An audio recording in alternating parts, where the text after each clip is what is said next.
Welcome back to CPM Customer Success, the podcast for Office of Finance leaders on their OneStream journey.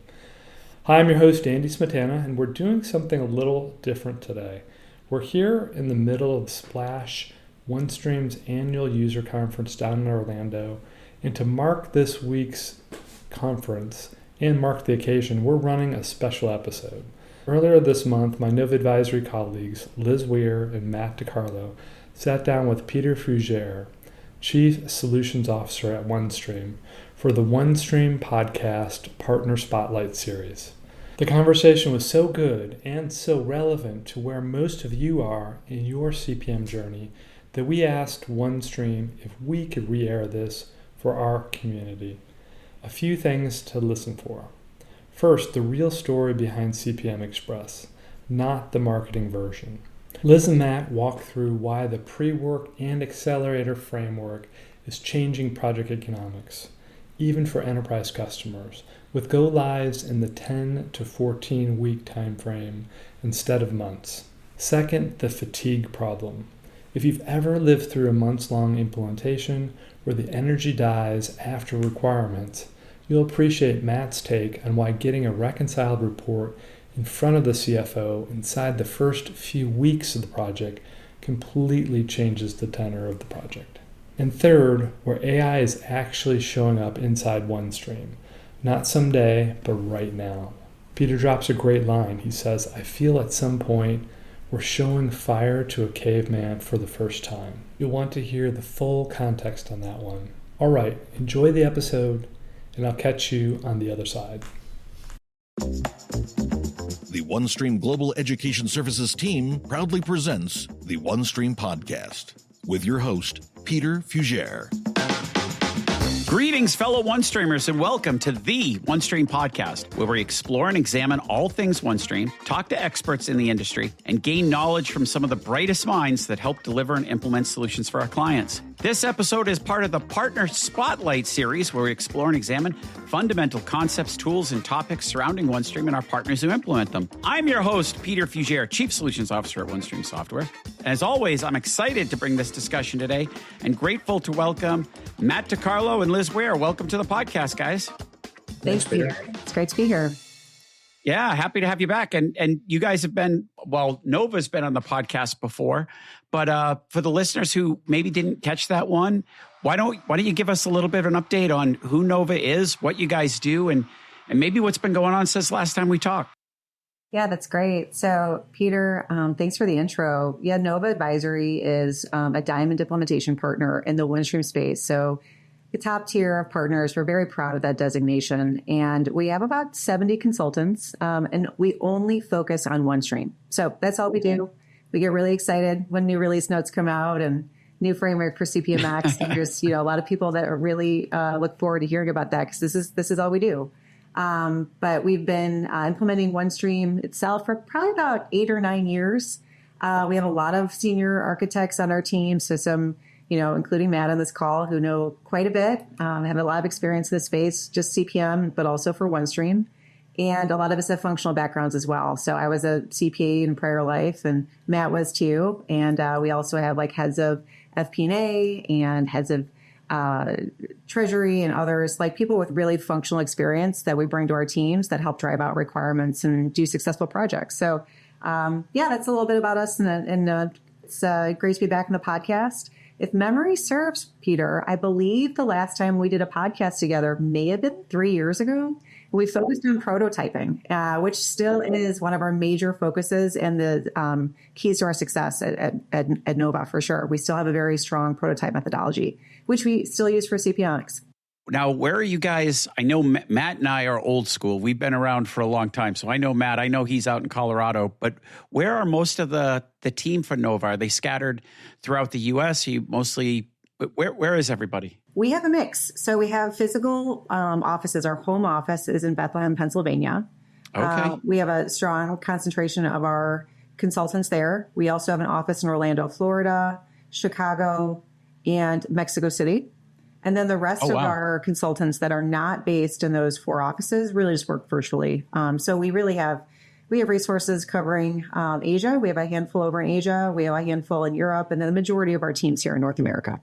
Okay, you mentioned CPM Express. That's a big passion of mine. I've been really involved with it. I'm excited to talk about it today. How many CPM Express projects have you done? So we have worked on Unleashed, which was our very first CPMX project, which Matt worked on, and then John's Burn.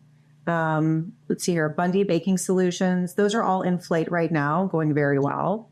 And we've actually been using some of the CPMX framework for some of our regular implementations. So enterprise accounts and so forth. There's pieces of it that we really like, and are taking pieces and components of it and putting it into our traditional implementations as well. So I'd say almost all of our implementations, probably from last June and forward, have some component of CPM Express in the implementation itself. Now, I'm curious, and I'll tell you some of my experience, working with different partners, but I'm really interested to hear what you guys think. When we first started with Express, the focus was, like a smaller commercial customer, maybe a customer that was more focused on standing up core CPM.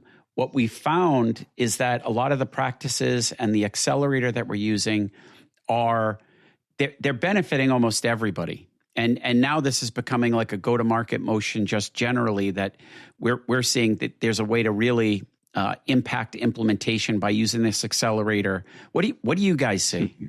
Yeah, Matt, I'll let you weigh in, but I honestly, I feel that it was first sold as a commercial solution. Yeah. If you think about it, there's really not a lot of difference between a $100 million company that is multi-currency and consolidations and a $100 billion company. You still have to do data loads into the system, translation, cash flow, all of those things. It's just for a lot more users, and the scaling's a little bit different. But it's still a good foundation for both. But I don't know, Matt, what are your thoughts? Agreed. As you mentioned, Liz, I've used it in standard implementations as well. This kind of even dates back to the old Blueprint days. So, there's definitely crossover between Blueprint and CPMX. There's just great building blocks to inherit into any application whatsoever, especially on the consolidation side. Gap is gap, and thus it's great to leverage those. It's nice to have standard methodology across our firm as well, so that when consultants help other consultants, they know what they're stepping into and can expect some of these components that are standard embedded into CPMX. So it's been a great utility for us. Yeah, that's great to hear. I mean, especially too, I think, knowing the work that we've put into it and the, the thought around the design and everything like that.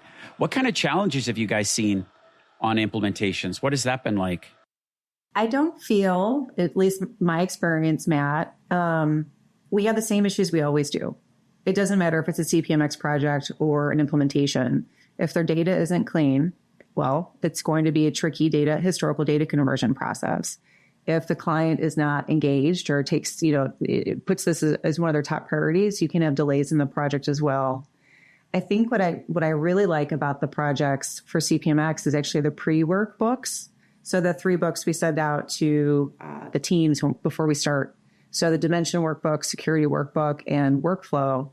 What we're finding is that it's really allowing the clients to get their act together in a nice way. It's really figuring out, having internal conversations of things that need to be done. And that by the time we start the kickoff for the project, a lot of the major decisions have been made. And that's been a really, really helpful for us with the efficiency of the project. Of course, we're very involved in the pre-work. We have working sessions even up until the kickoff. But I really think that's been one of, in my opinions, helps with some of the risks that all projects have by forcing them to really have their act together before we start the project. Yeah, I think the pre-work is really one of the big drivers of, sort of shortening up that initial requirements and design. I mean, I also think too, there's going to be customers who want to sit down and go through a roadmap, but I think the customers that maybe don't want to put that time up front, there's some comfort in knowing that there's nothing in the design or approach that's going to limit you from adding something else later. That risk is, the risk, you might have to do some redesign work. It's going to be the same, I think, regardless, right? I agree. And I think that's a part too, Peter, where the road mapping needs to happen as part of the pre-sales process. Like by the time you commit to having a client doing CPM Express, there should be no surprises. They know what phase 1 is, and they'll have the comfort in knowing what phase 2 and beyond would look like. That's something that we at Nova are really big on, trying to educate the capabilities of CPMX and really explaining it's just a jumping off point for future phases. And then what those phases are, of course, we can talk about before the project starts, but I find those conversations to be even more efficient when the client gets to learn what OneStream can do, like really gets in the system, and then you have some really good conversations. I also think too, and I've been involved with a couple projects personally. I think one of the things I've seen is that the whole tenor of the implementation changes. I mean, when a customer's walking around with a reconciled report after just 2, 3, 4 weeks, like that changes a project. And even before my time before OneStream, sometimes we'd have implementations, and Matt, too, sometimes it was months before we were able to give them a reconciled report, right? Like, yes. And that sort of each week, each time you send an invoice, the pressure ratchets up. The CFO starts asking, where is the data? When am I going to see a report? It just changes the whole feeling, the vibe of the project when you can actually show some progress sooner than later. Is that your experience too? Yeah, for me personally, it absolutely is. I also think there's also a component of fatigue, to your point, Peter, where people get very excited about requirements, very excited at discovery, and then they're like, what's next, right? And with a traditional build process, even with prototypes, it's going to be a couple weeks before you may even see reports with your data and so forth. So by basically moving up some of the work with the pre-work so that you are starting to load data and looking at reports fairly quickly, you keep them engaged and excited. Yeah. I mean, it's true. When a project goes on for months, like, how do you just not get fatigued?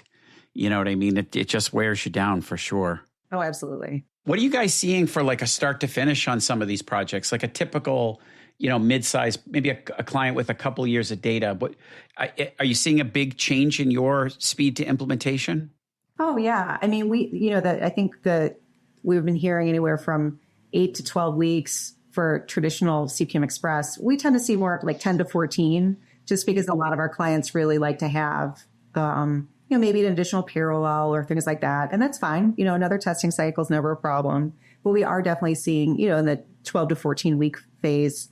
That being said, we have some implementations that we were just talking about where data was loaded very quickly, and then they were talking about next phases immediately. So they awesome. Roll into the next phases. And then one of their current customers had a major acquisition occur day 4 of the project. So a bit of they had a lot of anxiety around it, but actually OneStream is helping them to get for the reporting they need on a future phase, which has been really great. So every client's unique in terms of kind of what the timeline looks like.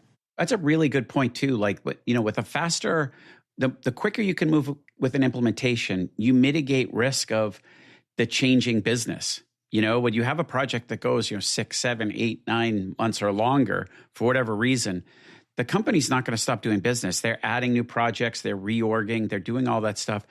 That impacts the project too. Like, what you started with is design. And I've had CFOs leave in the middle of the project. And then it's like, the new guy comes in and he wants to change the whole chart of accounts. And you're like, what do we do? You know what I mean? Like it's crazy. With a faster, getting that foundation up quicker, you're better able to use the product to help them with those changes, like a reorg or something like that. Yeah, I agree. In this particular case, it felt actually really great for our team because they were anxious that they weren't going to be able to consolidate this new acquisition. It was a substantial acquisition. And so previously they were actually coming from Excel. And so that's a really, as you know, a tedious process to do a new acquisition in Excel. And so the team being like, no, because we've already started, it's going to be fairly straightforward for us to do another integration, another data source, bring the data into OneStream and allow OneStream to do that consolidation for you. They've been very happy with the process.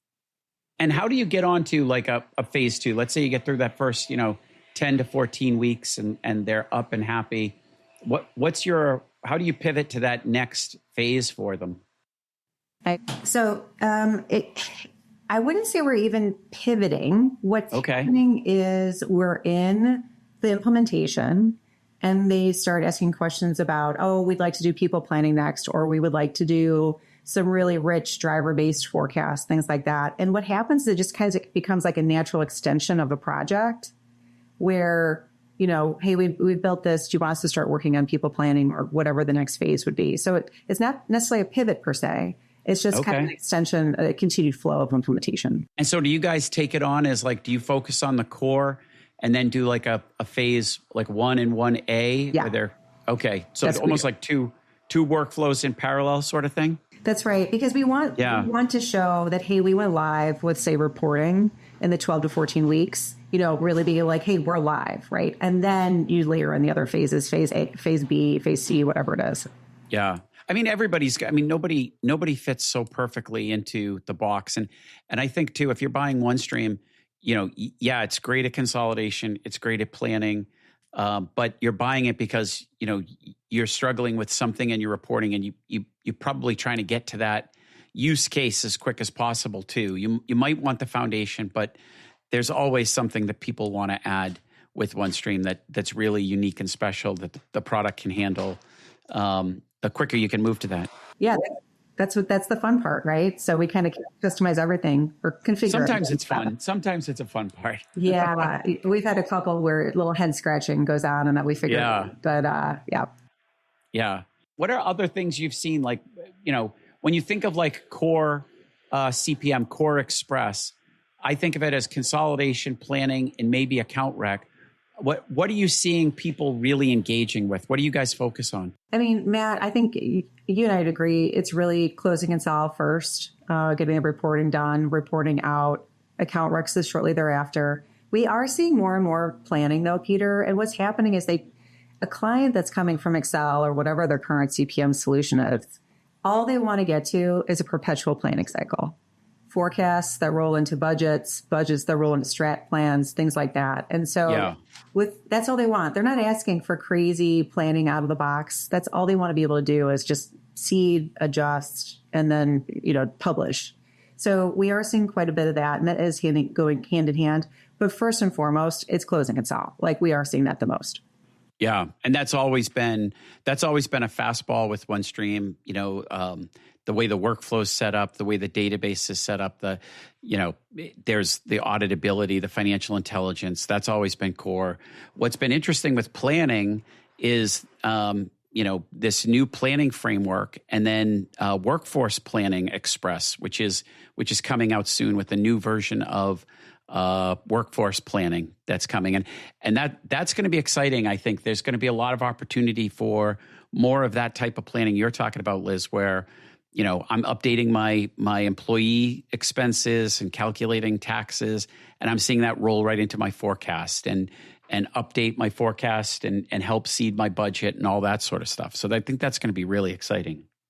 I agree. I think we're all looking forward to the new workforce planning later this year. There's a lot of good performance improvements and other things. It's really going to be a game changer. And what do you guys see with reporting? Like, are there a lot of requests for additional reports, or how does the guided reporting within Express help our customers? I'll start with this, Matt. I know you've got some specifics, but I just actually am working on a CPMX project now where we show them the reports that were available, and they're very pleased. Balance sheet, income statement, cash flow, all great stuff, roll forward detail, stuff that they would need. I will say all of the projects, CPMX projects we've done to date, there has been a request for at least, 5 to 10 custom reports because everyone's reporting is a little bit unique to them. Everyone does adjusted EBITDA a little bit differently. So there is a lot of, I would say it's a great core. And then from there, we do, minor little changes to get them to the reporting package they need. Yeah, a similar experience. What the two that I've been involved in, they're coming from Excel. So when you show them things like ad hoc reporting capabilities within Excel against a CPM application, it blows them away. So they love the ad hoc reporting capabilities. And then once you show them how to manipulate Q views, they generally can take it and run with it. So it's just light years different than what they're accustomed to in the Excel environment. Yeah. And I'll let you guys in on a secret as we do more to integrate, AI functionality within Express. There's new functionality within OneStream where you can tell an agent, I need a report, I need a P&L with, comparing actuals and budget and showing me the difference, and it will generate that cube view for you. That's really exciting. Yeah. So imagine, this is like, I feel like at some point we're showing like fire to a caveman for the first time. Like, if you're coming from Excel and you're struggling with, hey, how am I getting my data from my ledger reliably? And then the updates and managing that to, you're asking an agent to build your report, we're bringing in the data. We can sync the metadata. That's an Express project I'm going to be working on it where we're going to be bringing in data and updating the metadata. And then I can update those reports, but then I don't even need to build the cube view. I have an agent that can build the cube view for me. I mean, this is going to be, I think, really game changing. And if we're talking about being able to implement that in weeks instead of months and giving that type of functionality, I'm really excited for the future of Express and OneStream. Like, I think it's going to be, I think it's going to be crazy. And like you said, Matt, I'm over my career. You've seen people with Excel, and then you show them a cube view, and they're blown away. Like, that's going to be a wow factor for sure. I agree, and I think it gets us to the thing we've always wanted to do, right? Where we allow our users and our customers to get back to analyzing the results versus spending all our time just trying to pull it all together. And This is where, one of the things that I have clients that get the most excited about, not the most, but very excited about in OneStream is variance commentary, flux comments, things they need from not only a controls perspective, but they also need to know for management reporting. And I think some of that, if cube views can be built, and then now users can go in and do their variance commentary, and now AI can analyze that commentary and provide summarized reports. Yeah. It saves so much time. Like, I'm really excited about some of the new stuff that's coming out with OneStream's AI. Well, it's interesting. I mean, Matt and I, we're old school, so go all the way back. And I was talking to people about, they had like basic Excel or spreadsheets, and we're trying to get them on Hyperion Enterprise, which was a flat file database, and that felt ground shaking to them, and what's happened every time one of these technology advances happens, I think the people feel better about the reports, the data they have. There's a more consistency. There's more, integrity with the numbers. But then, Liz, you said something that made me just think of this too. They have more time to analyze and understand what they're doing. If I go all the way back and I think, when I got out of college and I was helping people with these systems, and, they were like scrambling to get to the printer and copy enough and walk them around. There was very little time to understand what was happening with the numbers. And now it's like, if we're even taking time away from, account recs and, some of this other nonsense that's, that they need to do, but is like tedious and not as value add. And they're spending more time understanding the numbers and what's happening in the business. I mean, I think that's really powerful. I agree. I've had more than one customer over the years that has said for like their monthly reporting packages, there have been months where they have just, does the balance sheet balance? Does the cash flow balance? Do the numbers foot in the schedule? And then send it. And because I have no time to analyze it. And because OneStream makes their lives, they're more efficient now. They are able to, take a breath. Everyone still has these deadlines that are difficult, but they can at least take a breath, look at the numbers, and just evaluate them. This will only get better as we use AI more and more.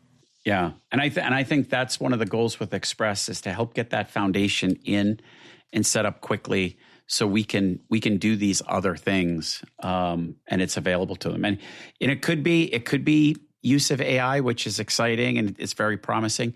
It could be things like account rec solution. It could be ESG. It could be disclosure management. I mean, there's, on and on, all these different things you can do with OneStream. You can go in all these different directions. And I think it opens up a lot of opportunity. I agree. Another great discussion. Thank you very much for bringing your expertise to the podcast today. And thank you, fellow OneStreamers, for joining us. Remember, if you like this content, please don't forget to subscribe. We'd love to hear from you. Questions, comments, concerns, please reach out at podcast@onestreamsoftware.com. I look forward to bringing you another exciting podcast. And until then, Take care, and I'll see you next time on the OneStream Podcast. The OneStream Podcast is brought to you by the OneStream Global Education Services team.